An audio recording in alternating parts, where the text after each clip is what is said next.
Dans cette vidéo, je vais vous raconter l'histoire de ma chasse à l'arc d'un chevreuil bien spécifique. J'ai passé des semaines sur le terrain, j'ai passé des heures à attendre, tout ça pour un seul moment bien précis. Alors asseyez-vous confortablement et je vais vous raconter l'histoire de Centaure. Et on se retrouve directement dans le bois pour commencer cette chasse à l'arc du chevreuil qui s'annonce déjà incroyable. Alors déjà il faut savoir que à chaque fois que j'allais chasser le chevreuil avant, c'était à chaque fois en voyage. C'est-à-dire que je partais quelques jours quelque part et j'avais que quelques jours pour tuer un chevreuil. Du coup ça ajoutait une certaine pression de résultat. Alors que maintenant je chasse juste à côté de la maison. J'ai donc tout mon temps pour chasser, j'ai tout mon été.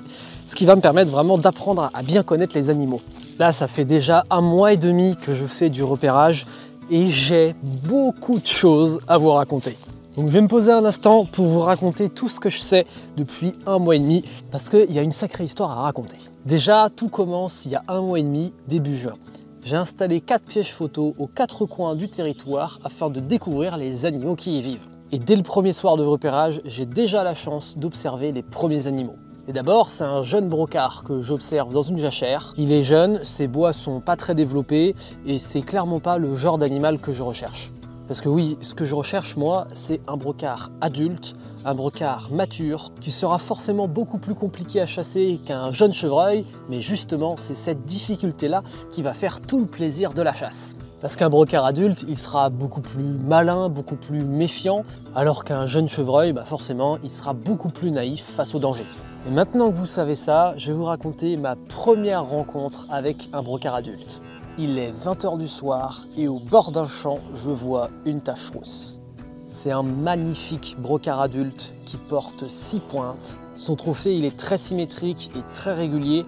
C'est clairement ce genre d'animal-là que je recherche.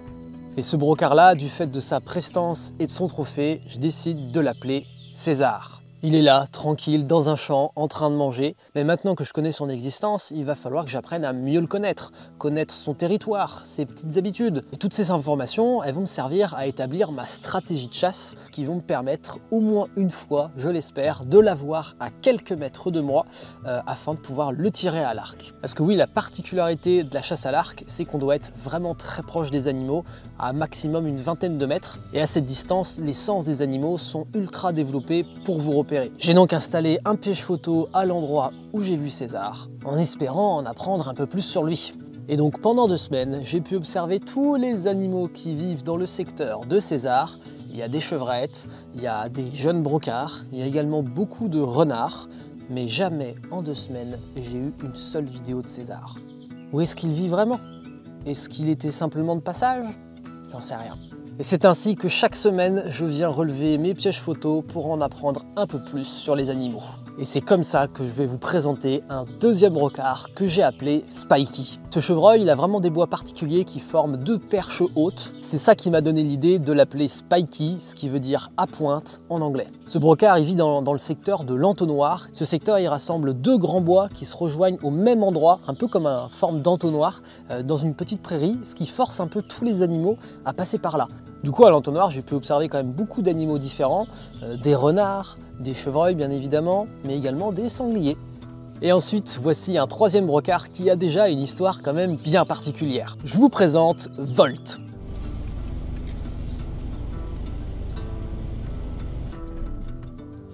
Volt, c'est un brocard qui porte 4 pointes avec un trophée assez haut. Je l'ai toujours vu au bord du même champ de maïs, et notamment une fois où j'étais en voiture.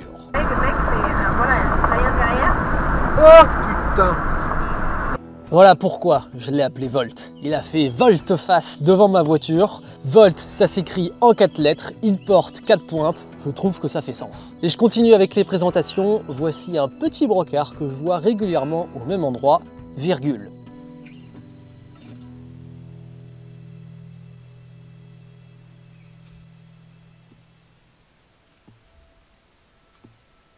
Alors pourquoi virgule? Car tout simplement un de ces bois il part un petit peu en virgule en hauteur. C'est donc un petit 4 qui me semble encore bien jeune, mais si je le connais aussi bien, c'est qu'il vit juste à côté du dernier brocard que je dois vous présenter. Ce brocard, c'est aujourd'hui mon objectif numéro 1. Il est adulte, il est mature et il porte un magnifique trophée. Je vous présente Centaure.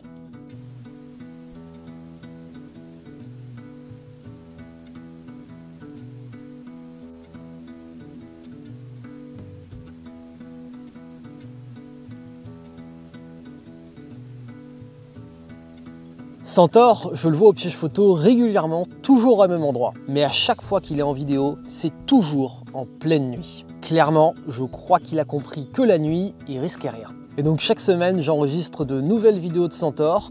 Il vit sur ce secteur avec 2 chevrettes. Il y a une grosse chevrette qui est adulte, et il y en a une deuxième qui me semble plus petite, et il y a même un petit faon qui traîne dans les parages.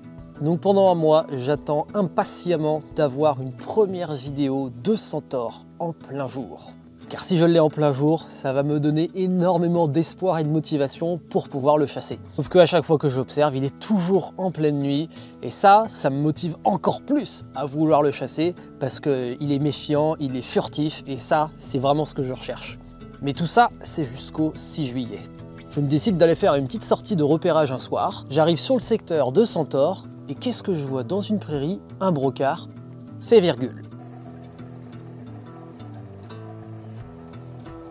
Il est là, tranquille, en train de manger. Est-ce que c'est bon signe? Je sais pas. Je continue ma balade et à 21h38, j'arrive au piège photo de Centaure.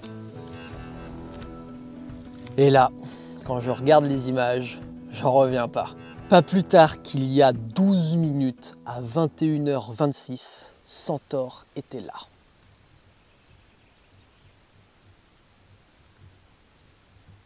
En plein jour, c'est la première fois que je pose mes yeux sur cet animal-là et je me rends encore plus compte qu'il s'agit là vraiment d'un brocard adulte et mature.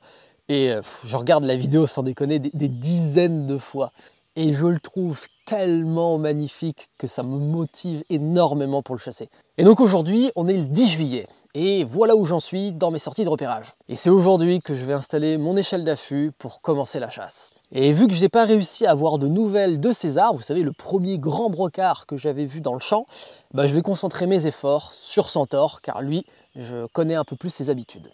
Et donc à partir de maintenant, je ne sais pas du tout à quoi m'attendre. Là, je vais aller installer mon échelle d'affût. Juste avant, je vais passer voir mes pièges photos. On sait jamais, on peut avoir des petites surprises. Et donc c'est parti pour débuter la chasse de Centaure. Allez, je pars installer mon échelle d'affût sur la parcelle où je vois Centaure. J'ai trouvé un arbre qui conviendrait bien, qui est au bord de la prairie, qui est bien camouflé par des houx. Vous voyez cet arbre-là? Bon, j'ai tout ouvert parce qu'il était au milieu des houx. Il est au bord de la prairie, juste à côté du piège photo où je vois toujours Centaure. Et il est bien camouflé avec tous les houx. Je vais peut-être les retailler un petit peu. Et au moins comme ça on sera bien caché et on aura un superbe champ de vision quoi.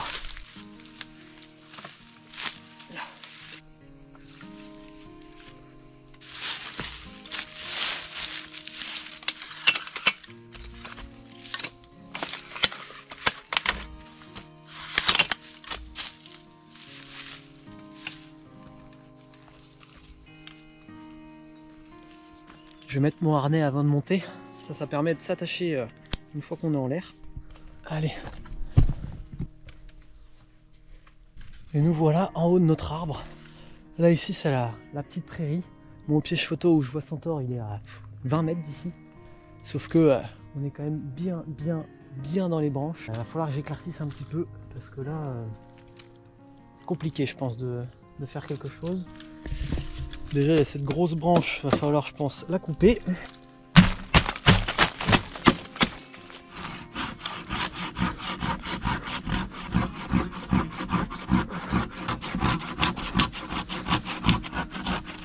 Là, toc,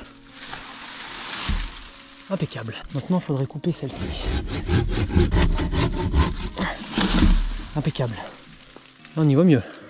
Et bah là j'y vois un petit peu mieux, j'ai coupé les grosses branches qui me gênaient. Là je suis super bien. Vous voyez j'ai des belles fenêtres ici, mais je reste quand même caché par la végétation et ça c'est cool. Je vais devoir élaguer quelques petits houts devant, couper quelques branches encore peut-être un peu basses, et on sera pas mal.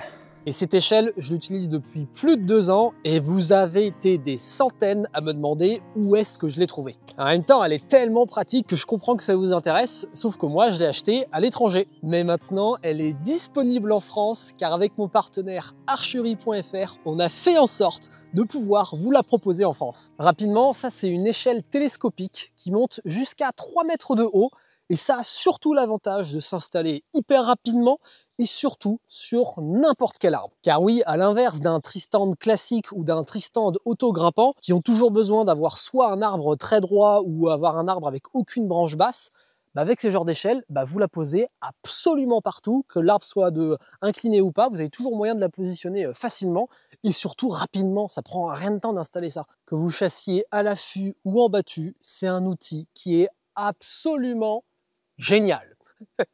Moi, vous me voyez l'utiliser depuis plus de 2 ans, uniquement pour chasser à l'arc, mais c'est un outil que vous pouvez aussi également parfaitement utiliser pour chasser à la carabine. Alors moi, l'échelle, je l'ai un petit peu modifiée, j'ai enlevé le siège d'origine pour mettre une plateforme un peu plus grande qui me permet également de chasser debout, et c'est beaucoup plus pratique à l'arc, mais regardez, je peux parfaitement être assis, et j'ai gardé la barre de support d'origine, que j'ai pas avec moi ici, qui vous permet d'avoir un support de tir stable si vous chassez à la carabine.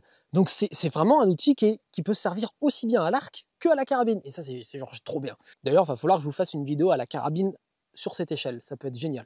Et cette barre de support que j'ai enlevée, en quelques minutes, j'ai juste à la revisser. Et ça y est, le tour est joué. Je transforme mon échelle spéciale arc dans une échelle spéciale carabine. Bref, moi, j'adore cette échelle. C'est juste super pratique. Ça prend pas de place, c'est facile à transporter. Ça se range dans le coffre de la voiture. Il n'y a pas besoin d'avoir un camion pour le ramener, comme sur une échelle classique. Et je peux vous garantir que si vous chassez à l'arc ou à la carabine, vous allez l'adorer, c'est moi qui vous le garantis. Donc si c'est un produit qui vous intéresse, cette échelle est disponible sur archerie.fr. C'est un produit que j'ai personnellement voulu rendre disponible sur le marché français, parce que c'est juste trop bien et que je trouvais ça dommage que vous ne puissiez pas aussi l'utiliser. Donc avec archerie.fr, on a fait en sorte de pouvoir vous le proposer.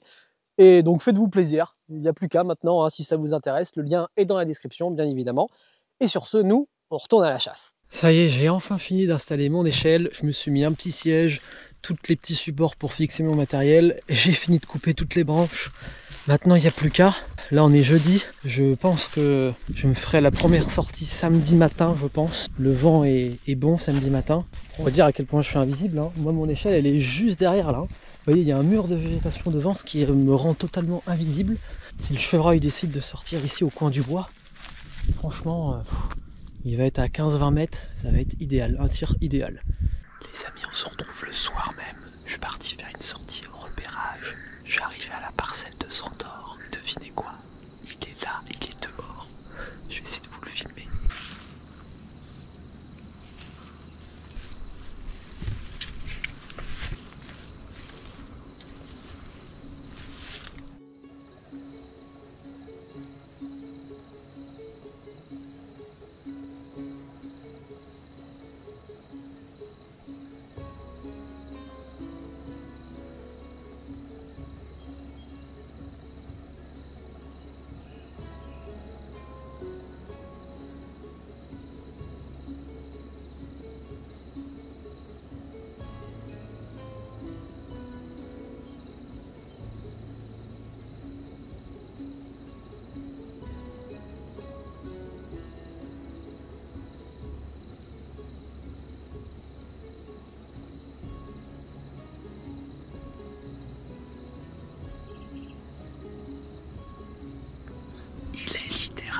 Devant mon échelle d'affût que j'ai mis cet après-midi. C'est fou, c'est fou. Je vais m'en aller avant qu'il me repère. Là il s'approche un peu de moi. Je voudrais surtout pas l'effrayer. On va repartir tranquillement comme on est venu. Je sais pas pourquoi mais je le sens dès ce soir. Le truc c'est que demain soir le vent est pas bon. Il faut que j'attende dans 2 jours. Incroyable, tellement heureux de l'avoir vu de mes propres yeux. Là, ça fait quand même quelques jours où il a une activité quand même vraiment régulière et où sa chasse est possible. Sans déconner quoi, il était devant mon échelle quoi. Si j'y avais été dès ce soir, j'aurais eu une opportunité de tir, quoi. C'est fou ça quand même. Alors, je suis content de l'avoir vu en vrai, avant d'aller le chasser. Si ça se trouve, je ne le verrai plus avant un bon bout de temps, qui sait. J'espère pas. Il est encore plus beau en vrai. Et ce soir-là, je ne serai pas au bout de mes surprises, car je vais avoir la chance de filmer 2 brocards en train de se battre.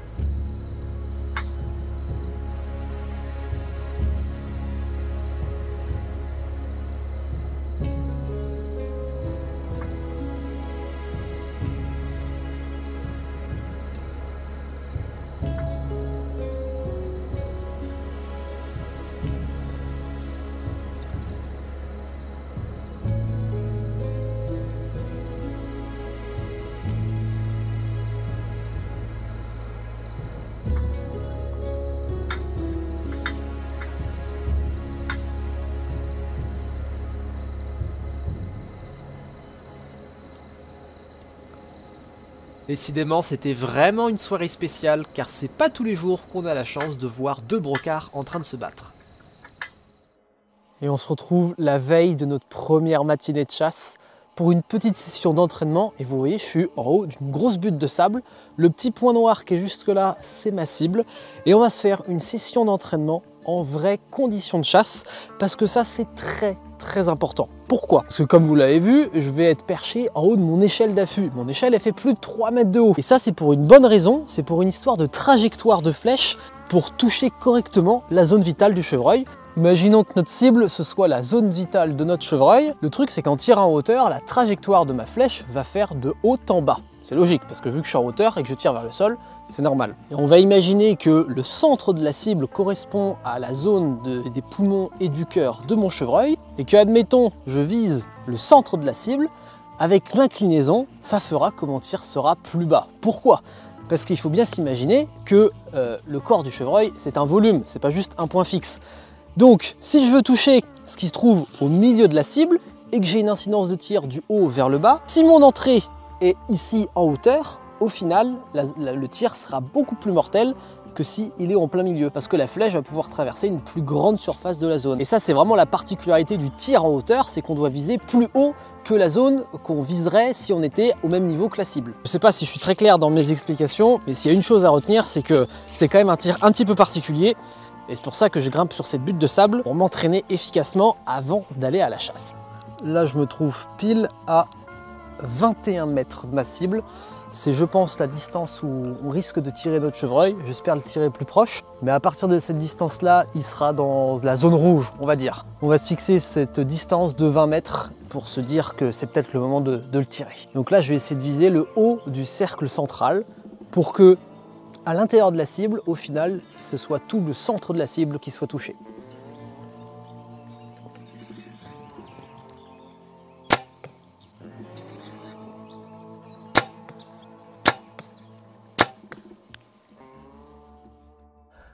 On se retrouve de bon matin, réveil à 4h30 pour arriver avant que le jour se lève dans mon affût. Ça y est, c'est parti, première chasse pour centaure.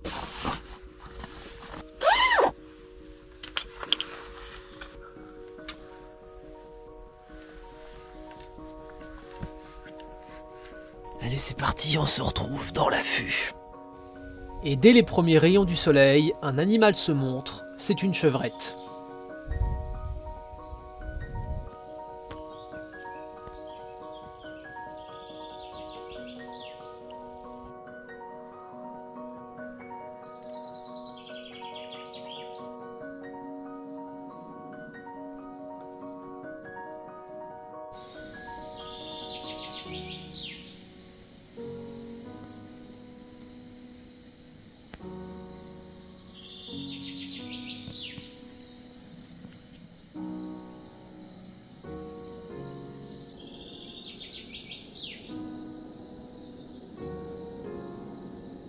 Bon, première matinée, quand je suis arrivé ce matin, il y avait un chevreuil qui était déjà dans la prairie. Il est parti en aboyant. Rapidement, il y a une chevrette qui est sortie. Elle est restée là pendant 1 heure, 1 heure et demie, à 25 mètres. Premier animal que je vois dans cette prairie à la chasse, donc ça fait plaisir. Et on se retrouve en début de soirée. Ce soir, il y a un temps orageux. Il fait frais, ça gronde un peu. Le vent souffle fort. Ça, c'est des conditions assez fraîches au final. Et ça peut être hyper intéressant pour chasser le chevreuil. Là, vraiment, ce soir, en termes de météo, c'est génial. Des petites météos instables et fraîches comme ça l'été, les chevreuils, ça les fait sortir.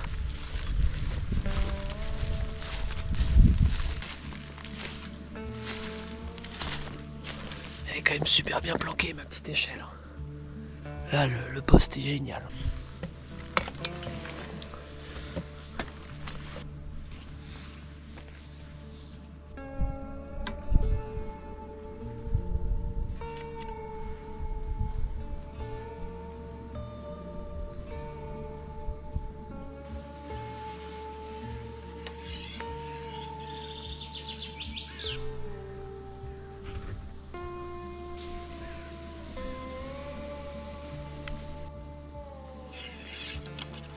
Ce soir, j'y crois. De toute façon, entre le matin et le soir, il y a de grandes chances que ça se fasse le soir. C'est le soir que Centaure venait ici à chaque fois. Donc j'ai espoir pour ce soir. Les conditions sont franchement bonnes. Il y a 2 jours, vers 21h, il était là. Là, il est 19h. En espérant qu'il refasse la même chose, ce serait incroyable.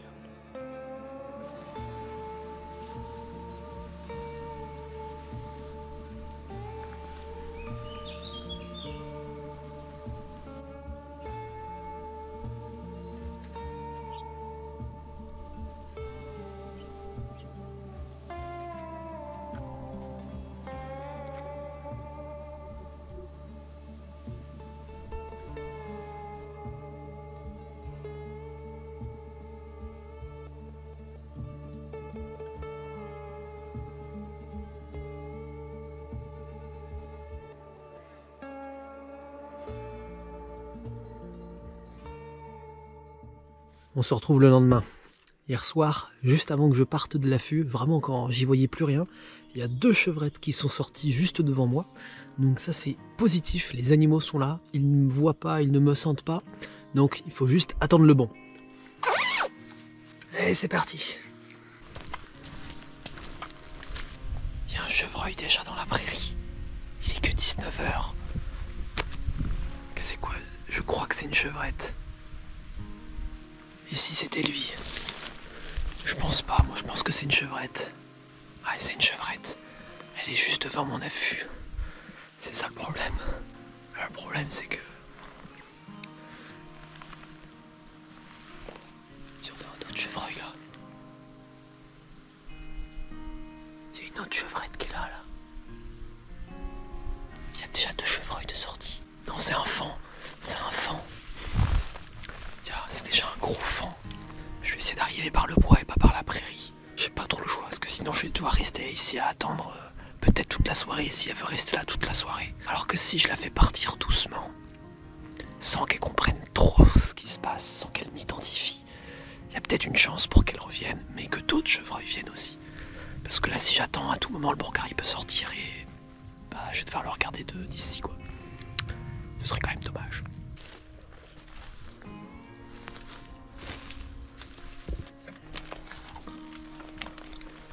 Bon, ça y est, je me suis mis en place. J'ai réussi à faire fuir le faon correctement. La chevrette est partie aussi sans aboyer, donc ça c'est top. Mais il faut vraiment que je reste sur mes gardes parce que si les animaux ont décidé de sortir ce soir, c'est peut-être ce soir que ça peut se passer.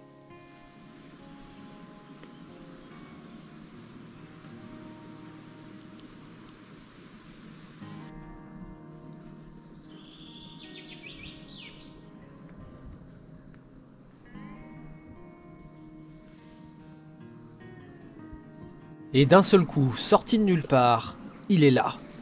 C'est lui.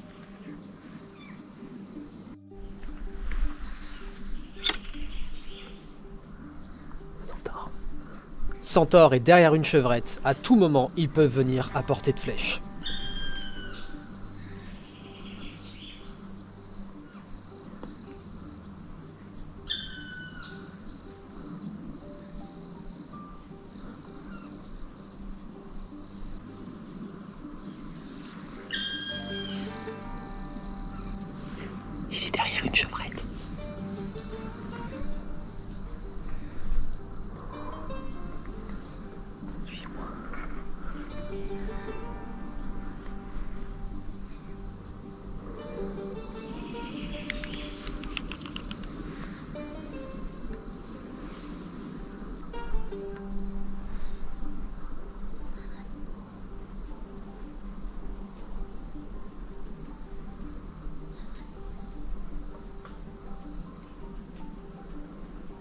Centaure vient de sortir.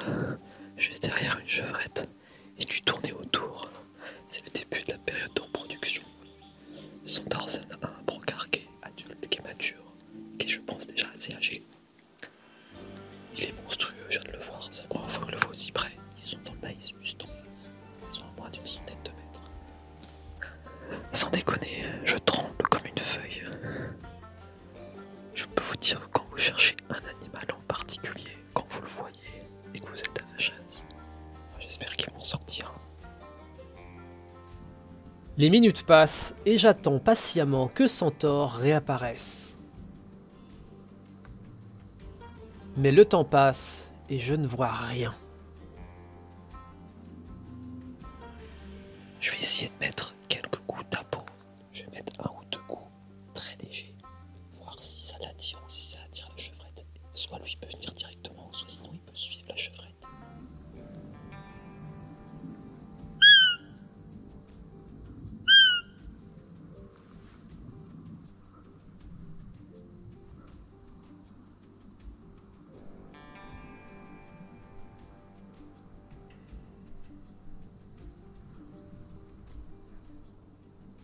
Ça a rien donné la peau, ça marche pas à tous les coups. Il y a des chances qu'il reste à côté de la chevrette. Et si la chevrette n'est pas intéressée, il va pas venir. La soirée avance et je ne reverrai pas un seul chevreuil. Allez, c'est parti pour la 3e soirée. J'y suis pas allé hier. Hier c'était le 14 juillet et je préférais aller en soirée avec des copains plutôt que de venir tout seul sur mon arbre. En espérant que ce lendemain de fête nationale me porte chance. J'arrive très tôt là, il est 18h30. La dernière sortie, on a vu Centaure. J'adorerais le revoir aujourd'hui. Et forcément, si on peut avoir une occasion, je ne dirais pas non. Mais rien que de le revoir, je serais content.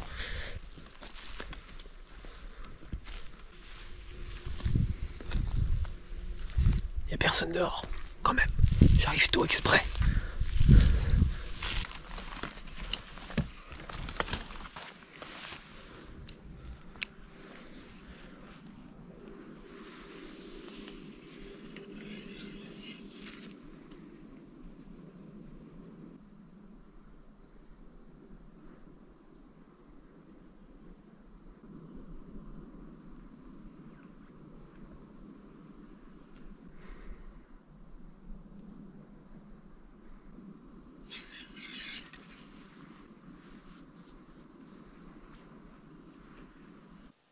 J'ai 3 bonnes heures d'affût devant moi.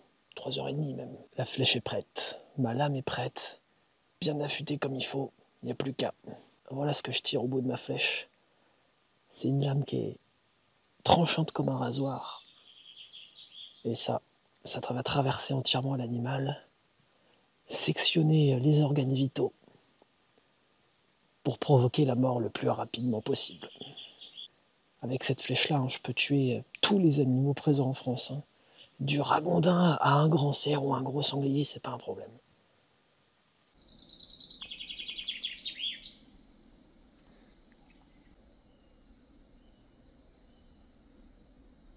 À 20h26, Centaure arrive.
J'aurais dû le tirer à la sortie du bois. Il est en train de rentrer dans le maïs. J'ai été trop gourmand. Je pensais qu'il allait venir plus proche que ça. Il était là, quoi. J'aurais dû le tirer. J'avais trop peur de faire un mauvais tir. Je voulais vraiment être en confiance quand je décide de tirer. Et là, il était à la limite de la portée que je m'autorisais. Il est sorti à 23 mètres. Je sais pas pourquoi j'ai pas tiré. Je voulais trop attendre l'occasion parfaite. 23 mètres. C'était la distance qui me séparait de Centaure. Mais pourquoi est-ce que je n'ai pas tiré? Est-ce que je doutais? Sûrement. Est-ce que je n'avais pas confiance en moi? Probablement. Pourtant, 23 mètres à l'entraînement n'est absolument pas une distance qui m'effraie. Au contraire, je suis à l'aise. Mais une fois que je suis dans la situation de chasse, avec l'animal qui se tient devant moi, un animal que je recherche depuis presque 2 mois, je n'ai pas saisi l'occasion. À vouloir trop bien faire, j'ai tout perdu. Est-ce que c'est grave? Non. Est-ce que je le regrette? Un peu. Je me rassure en me disant que j'aurais pu faire un mauvais tir, mais une chose est sûre, je ne me ferai pas avoir par ma conscience une deuxième fois. Quand l'occasion se reproduira, je ne faiblirai pas devant la pression. Mais en attendant, tout est à refaire. Une nouvelle chasse commence, les amis. J'ai la rage contre moi-même. Aujourd'hui, j'ai lâché des centaines de flèches à 25 mètres pour être sûr et certain de mes capacités. Je peux vous le dire, si il ressort de la même façon, je lâcherai une flèche sans aucune hésitation. J'étais trop énervé contre moi-même pour ne rien faire. Maintenant, il ne reste plus qu'à espérer qu'une autre occasion similaire se reproduise. Et ça, c'est loin d'être gagné. J'ai vu au piège photo qu'il est repassé hier soir à 23h au même passage, donc bon, c'est vraiment sa zone, je pense. Mais la question qui subsiste, c'est quand est-ce que je vais pouvoir avoir une deuxième chance? Ça, j'en sais rien. À tout moment, ce chevreuil peut être tué par un autre chasseur.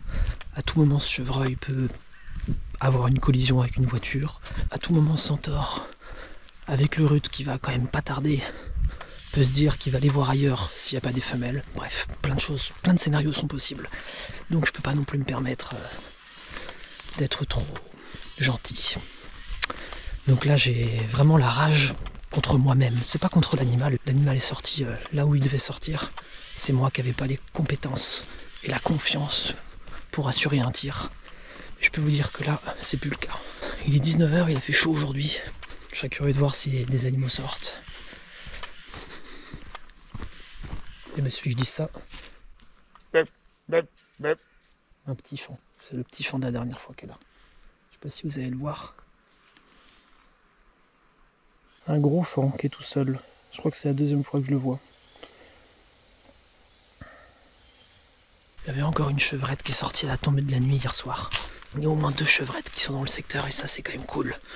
Parce qu'avec le rut qui va pas tarder, ça peut faire sortir Centaure de sa tanière.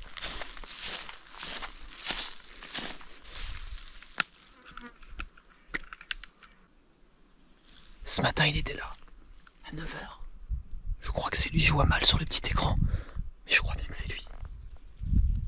Oh là là, mon échelle est littéralement à 15 mètres du piège photo. Bon bah demain matin on y va. Je l'avais encore jamais vu le matin. Demain matin on y va les amis. Oh là là, il est resté toute la nuit.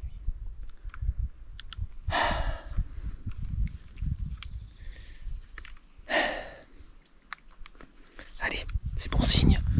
C'est bon signe, faut y croire. Faut pas que je perde espoir. Faut pas que je me démoralise.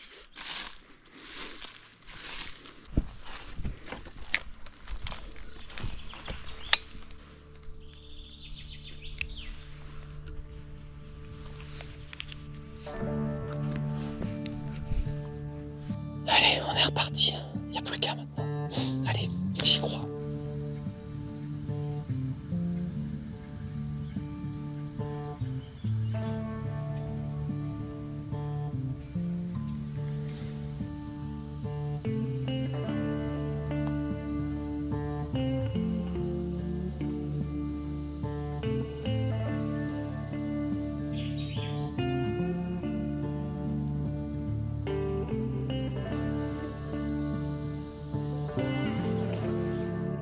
Les amis, je viens de rentrer à la voiture, il s'est passé un truc de fou. 22h20, j'y vois plus grand chose. Je décide de descendre de mon échelle. Et d'un seul coup, j'entends un gros fracas dans le bois à 20 mètres de moi. Et voilà 2 chevreuils qui sortent à fond la caisse devant moi. Une chevrette et un brocard.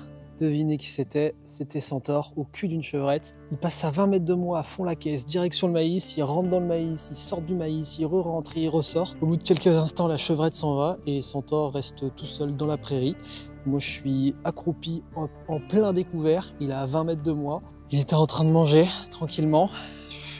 Alors sincèrement, je pense que j'aurais pu le tirer, mais je voulais pas le faire parce qu'il n'y avait pas les caméras. Il faisait franchement très sombre, donc hors de question. Il est passé sincèrement à 15 mètres de moi tranquillement. Il m'a regardé 2 fois, il trouvait que cette forme à découvert c'était un peu bizarre, mais il m'a pas calculé plus que ça. Puis il est remonté tranquillement en haut de la prairie où il y avait une autre chevrette. Je suis dégoûté de ne pas pu l'avoir filmé parce qu'il faisait nuit noire, j'avais rangé toutes les cams. Et je tenais à vous le dire, donc j'y retourne demain matin. La nuit va être très courte, mais il n'y a qu'en y allant qu'on aura une chance de l'avoir, ce Centaure. Donc je vous dis à demain matin. Il vient de sortir sur le champ de maïs. Centaure vient de sortir le long du champ de maïs. Il vient juste d'arriver dans la vue. Centaure est bien là, dans le champ de maïs, dès les premiers rayons du soleil.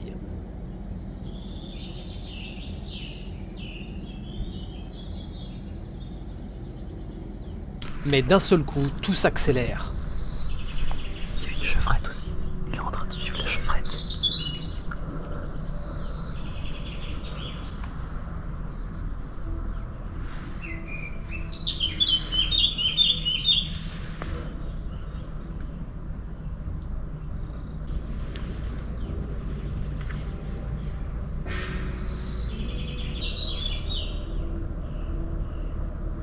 Centaure ne reste jamais bien loin de la chevrette.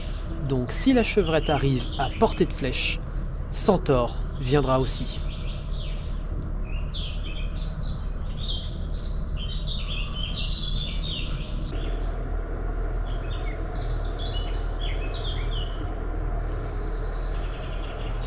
Mais pour l'instant, rien n'y fait. Il reste toujours trop loin. Et en plus de ça, il y a un tracteur dans le champ. À tout moment, les animaux peuvent détaler.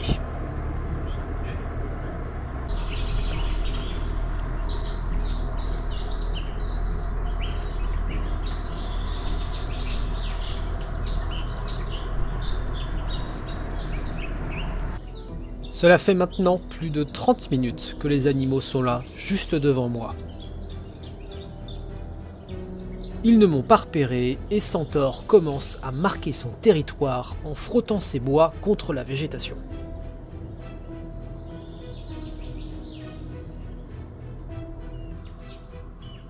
Je ne le sais pas encore, mais cette situation va durer pendant toute la matinée. Je vais passer presque 2 heures à les observer, tous les deux, au bord du champ de maïs.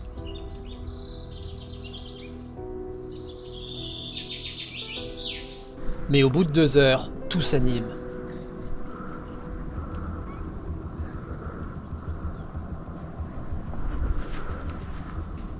Allez, revenez par là.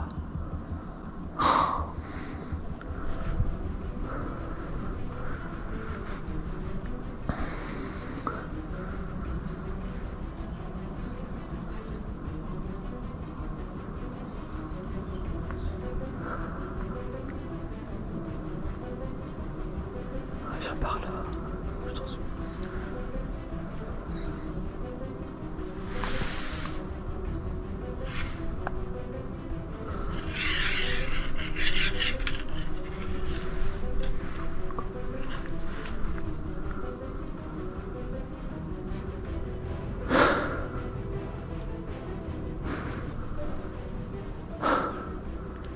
Il est quasiment 8 heures. Ça fait 2 heures que les animaux sont dans le maïs. Et là, Centaure est au cul de la chevrette. Une des 2 chevrettes. Mais il reste toujours hors de distance. Eh ben les amis, je suis à la fois heureux et dégoûté. Quelle matinée quand même incroyable. J'avais Centaure et les 2 chevrettes à 40 mètres de moi pendant plus de 2 heures. Oh oui, largement plus de 2 heures. La matinée n'était faite que de faux espoirs. Ils sont jamais approchés plus proches que de 30-35 mètres de manière rapide en plus. Rien de très concret. Je suis en pleine réflexion de est-ce que je déplace mon échelle ou pas. Sincèrement, là où est mon échelle, je suis super bien placé, je suis super bien caché, j'ai une bonne visibilité, c'est top. Mais je suis pas au bord du maïs, là où sont toujours les animaux. Je pense que je vais rester comme ça pour l'instant, je vais persévérer parce que je sais qu'il passe au pied de mon échelle et je sais qu'il passe à portée, je le sais. C'est juste une question de patience quoi. Il m'en fait voir de toutes les couleurs cet animal. Imaginez, si j'avais décidé de le tuer à la carabine, ça ferait bien longtemps que cette histoire-là serait terminée. Mais au final, c'est aussi ça qui forge le souvenir, parce que si j'arrive à la voir, ce serait une histoire incroyable quand même. Je l'espère. J'espère que ça va être le cas. Cette vidéo est longue, hein. Je sais absolument pas combien de temps cette vidéo va durer, mais elle est longue, je pense. Allez, rendez-vous ce soir, je vais y aller de bonne heure, parce que je pense qu'ils vont rester toute la journée dans le maïs. Donc à tout moment, ils pourront sortir. Il va falloir rester attentif.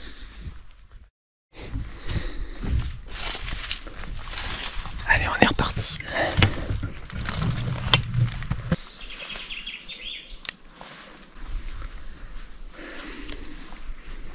On est reparti, en espérant avoir plus de chance que ce matin. Il manquait pas grand chose ce matin.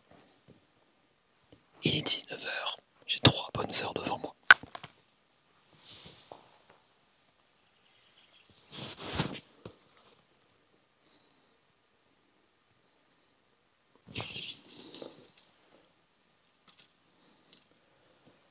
Allez, on croise les doigts. Et ce n'est que quelques minutes avant le coucher du soleil que les premiers animaux se montrent. Il s'agit d'une chevrette avec son faon.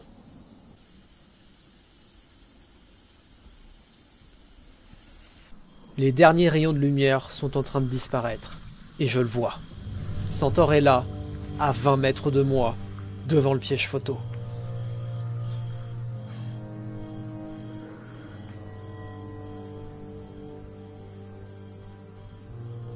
Il commence à manger. Il y a 20 mètres qui me séparent de lui. Il fait sombre. Je sais que ça ne donnera rien sur les images, donc est-ce que je dois le tirer ? Il se déplace lentement vers le maïs, puis passe dans une de mes fenêtres de tir. C'est maintenant.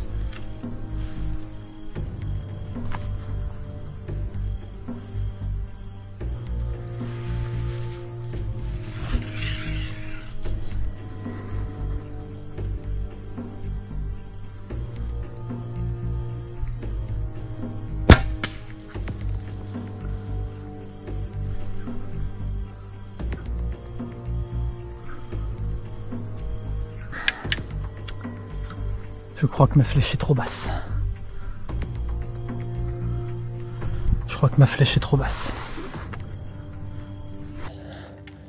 Je viens de tirer Centaure avant que la nuit tombe. Dans les dernières minutes de lumière, je le tire à 20 mètres. J'ai bien l'impression que ma flèche est basse. En termes d'axe, je trouve que je suis pas mal. C'est juste en termes de hauteur, où là je suis très inquiet. J'ai peur vraiment d'avoir fait une flèche trop basse.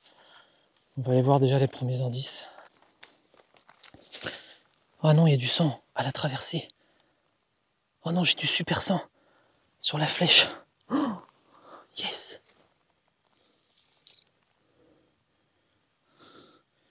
J'ai du super sang sur la flèche, regardez. L'empennage est bien rouge. Ça me rassure déjà, je pensais vraiment être très très bas. Et non, j'ai du bon sang. Au niveau de l'axe du tir, je suis super content. L'axe est bon, ma seule inquiétude c'est que ce soit un peu bas.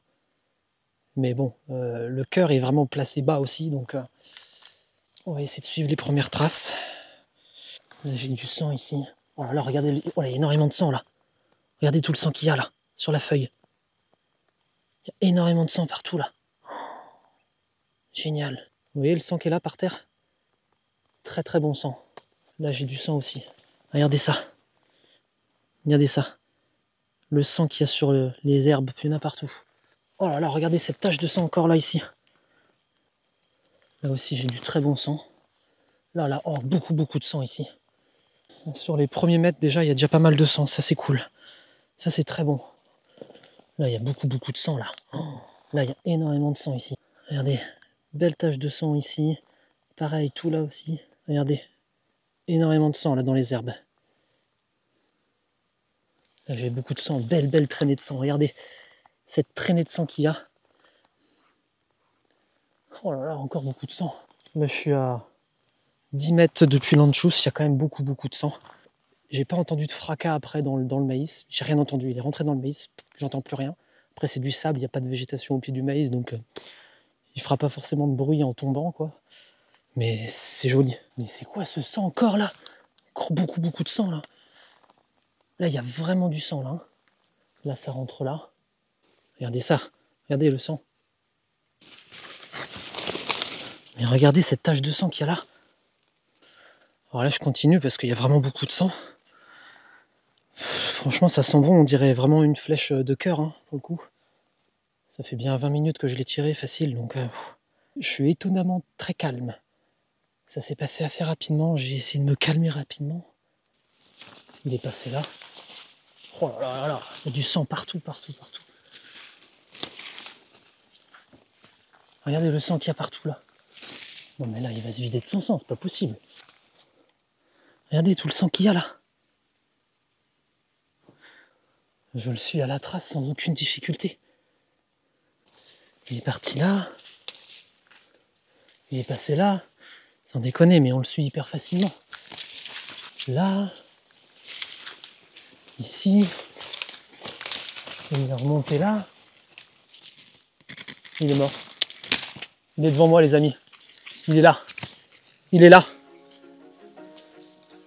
C'est lui. Regardez ça. Il est là, les amis. On a eu Centaure. On a eu Centaure. On l'a eu. On l'a eu, putain. Il est là, quoi.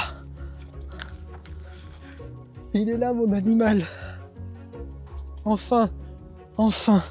Je viens de regarder, il a fait 30 mètres, quoi. Il a fait 30 mètres. En même temps, quand je voyais la quantité de sang, c'était pas possible qu'il perde autant de sang. Mais quelle quête. Qu'est-ce que j'aime cette chasse. Oh. Vous imaginez, si j'avais une carabine, l'histoire elle aurait été finie depuis une semaine. Il ne se serait pas du tout passé tout ce qui s'est passé. Alors je l'ai tiré un peu à la tombée de la nuit, j'espère qu'à la GoPro ça rend bien, j'espère. C'est un peu ma crainte, mais écoutez, c'est comme ça, hein. On a saisi l'occasion. Je voulais pas me faire avoir une deuxième fois. Merci mon vieux.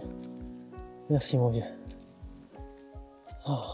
Quand je vous disais que la flèche était basse, fallait pas qu'elle soit plus basse. Hein. L'entrée est ici. Hein. Ça a touché le cœur heureusement, mais j'ai eu de la chance dans mon malheur. Hein. La sortie est où?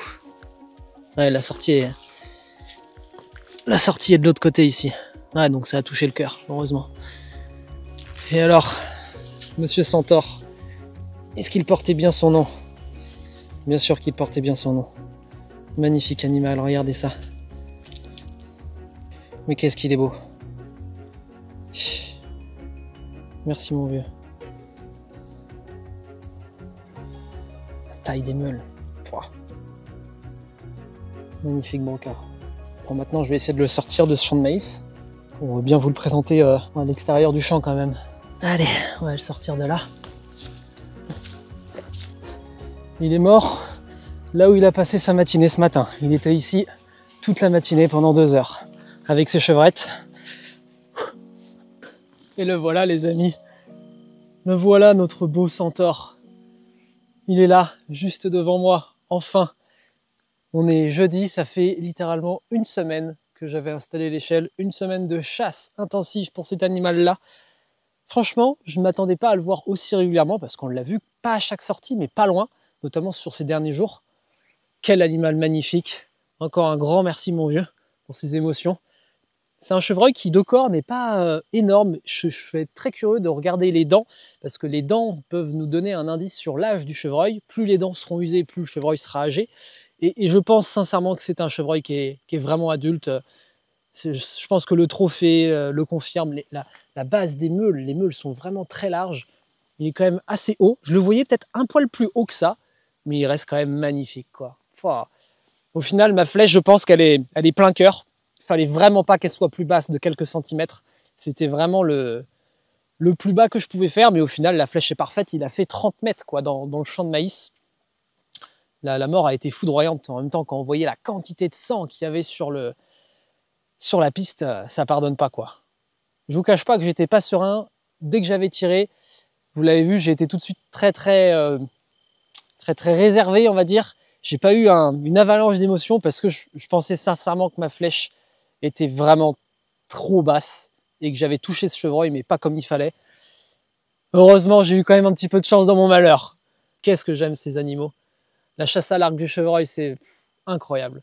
Encore une fois, hein, si j'avais été équipé d'une carabine, même si je chasse aussi bien le chevreuil à la carabine, à l'arc, on n'a quand même pas les mêmes émotions, quoi. Hein. C'est un truc de fou. Tout est plus compliqué. La chasse à l'arc commence quand la chasse à la carabine se termine. Et je pense que cette vidéo en est la preuve, cette quête en est la preuve. On va quand même faire quelque chose de très important. On va mettre le bracelet, parce que oui, on ne peut pas tirer un chevreuil comme ça quand on en a envie. Pour le faire, il faut avoir l'autorisation qui est matérialisée par ce bracelet. Il y a un nombre de bracelets définis par commune selon les comptages et la population de chevreuils pour que le prélèvement soit durable. Hein. Ça s'appelle de la gestion. Et donc, avant de le déplacer, je vais devoir marquer le mois et la date sur le bracelet et ensuite le mettre autour de la patte. On va couper entre l'os et le tendon, juste ici. Et là, je vais passer mon bracelet autour de l'os, ce qui rendra ce chevreuil légal. Et là, c'est le clic du bonheur. Voilà. Ah là là, que d'émotions, que d'émotions. Bah maintenant, on va faire quelques petites photos et on va aller le dépecer cet animal parce que bien sûr, on va le manger. Hein. C'est quand même la base de la chasse. Et on se retrouve le lendemain avec Centaure. Il est resté toute la nuit dans la chambre froide, hyper important. La viande, ça a bien reposé comme ça. Elle commence à cailler. Donc ça, c'est l'idéal hein, pour avoir une viande de qualité. Donc maintenant, je vais le débiter, ramener ça à la maison. Et on va se faire une petite recette. Je ne sais pas du tout ce qu'on va faire encore. Mais ce qui est sûr, c'est qu'on va bien manger. Parce que ce qui est génial à l'arc, c'est qu'on n'abîme vraiment pas la viande. Il y a juste une toute petite entaille. En plus, là, comment je l'ai tiré, franchement, il n'est absolument pas abîmé. Et ça, c'est quand même génial. Bon, allez, à tout de suite en cuisine. Et on se retrouve en cuisine avec toute la viande de Centaure qui est devant moi. Là, il y a les jolis filets. Ici, c'est une petite pile que je vais mettre en viande hachée pour faire tout ce qu'on peut cuisiner avec de la viande hachée. Et tout ça, là, ça va partir en civet pour faire des conserves. Comme ça, moi, je pourrais en manger au fur et à mesure de l'année. Je pourrais les conserver très longtemps. Donc pour les curieux, souvent vous me posez la question, Marius, ça représente quelle quantité de viande sur un animal? Alors, il faut savoir que moi, Centaure, je ne l'ai pas pesé, donc je ne sais pas quelle était sa masse globale. Alors là, moi, j'ai récupéré un maximum de viande et j'ai tout désossé. Donc là, il n'y a vraiment que de la viande, il n'y a pas un seul os. Et là, je viens de le peser, il y a à peu près 8 kg et 700 g de viande. J'ai remarqué que en moyenne, la quantité de viande qu'on récupère sur un animal correspond entre 30 et 35% de sa masse totale. Moi, Centaure, je l'ai pas pesé, mais avec un petit calcul savant de 8,7 x 3, ça nous donne 26,1. Donc ça fait une grosse quantité de viande, mais c'est pas non plus si colossal que ça, hein, 8,7 kg. Là, ce que je vais faire, c'est que cet après-midi, je vais me cuisiner mon petit civet. Ça, je vous le mettrai en vidéo. Là, on va se manger, pour ce midi, on va se manger ça, là. Un joli filet de chevreuil. Pareil, ça, je vais mettre ça en viande hachée. Tout ça sera sous vide au congélateur.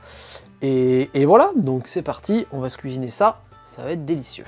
Avant de faire cuire la viande, je vais me faire une petite sauce. Ma petite sauce préférée, que je vous ai déjà partagée. Une sauce à base de pinot. Ça fait une sauce un peu sucrée-salée. Et c'est délicieux. Donc là, un petit filet d'huile d'olive dans une casserole. Donc là, on se fait plaisir, hein. C'est la fête. Hein. On a réussi à avoir Centaure. Ensuite, je vais faire rissoler quelques petites échalotes. Une fois que les échalotes commencent à bien dorer, et c'est le cas, on va mettre un peu de pinot. Là, c'est du pinot rouge, pinot des Charentes, hein, bien sûr. Incroyable, c'est un de mes alcools préférés. Un petit peu. Wow, c'est normal. Et rapidement après, on va mettre de la crème fraîche dedans, histoire d'épaissir un petit peu.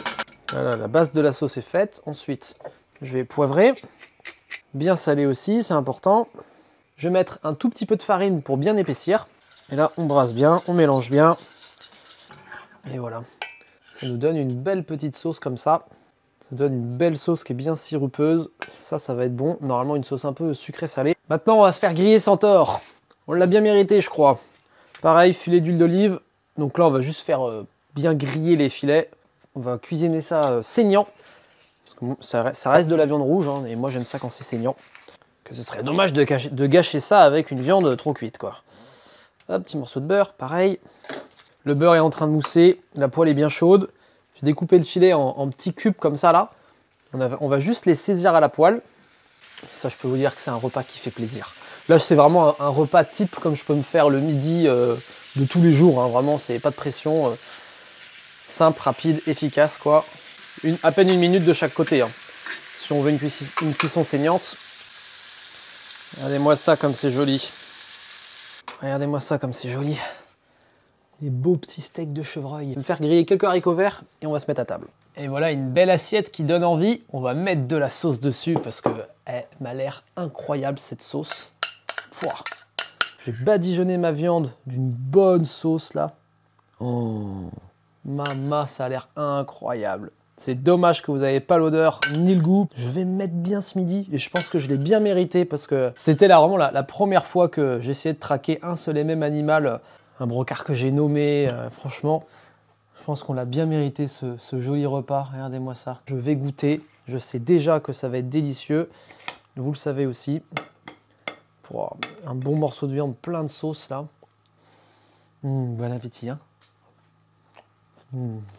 Ça n'a pas de prix, ça sans déconner. De pouvoir manger le fruit de sa chasse. Il y a une dernière chose que je voulais vous montrer pour ceux d'entre vous qui sont restés jusqu'à la fin. Regardez. Voici le trophée de centaure. J'ai donc préparé son crâne pour pouvoir le conserver en guise de souvenir. C'est magnifique bois, très haut. C'est un brocard vraiment âgé, hein. Les dents étaient extrêmement usées, sachant qu'on peut connaître l'âge assez précisément, on va dire à l'année près, d'un animal grâce à l'usure de ses dents. Parce que plus il est vieux, plus ses dents auront été usées, donc on arrive à peu près à savoir ça. Alors là, je pourrais pas vous dire, je n'ai pas fait d'analyse, hein, je suis pas assez compétent pour vous le dire, mais bon, j'ai bien vu que les dents sont très très lisses, donc c'était vraiment un vieil animal. Alors si vous posez la question comment est-ce que j'ai réussi à obtenir ça, il suffit simplement d'enlever un maximum de peau et de chair du crâne, ensuite on le fait bouillir pendant 3-4 heures, et après au Karcher, j'enlève tout, on le fait sécher et voilà ce que ça nous donne. Et après on peut même le blanchir avec de l'eau oxygénée pour avoir un rendu encore plus propre quoi. Donc ça va me faire un super souvenir, il va aller dans la collection de tous mes autres brocards qui ne cessent de s'agrandir année après année. Et voilà, donc sur ce j'espère que cette vidéo vous aura plu, moi j'ai pris un plaisir immense à la tourner, franchement c'est... J'adore vivre ce genre d'aventure, en plus sur une aussi longue période, franchement c'est que de rebondissements. J'espère que vous aurez ressenti ça au mieux à travers cette vidéo. Donc je vous remercie d'avoir regardé cette vidéo, lâchez votre plus gros pouce bleu si elle vous a plu. Et puis on se dit à très vite pour de prochaines aventures à la chasse et à la pêche. Je vous souhaite un bon appétit et à la prochaine. Allez bisous. Cherchez bon.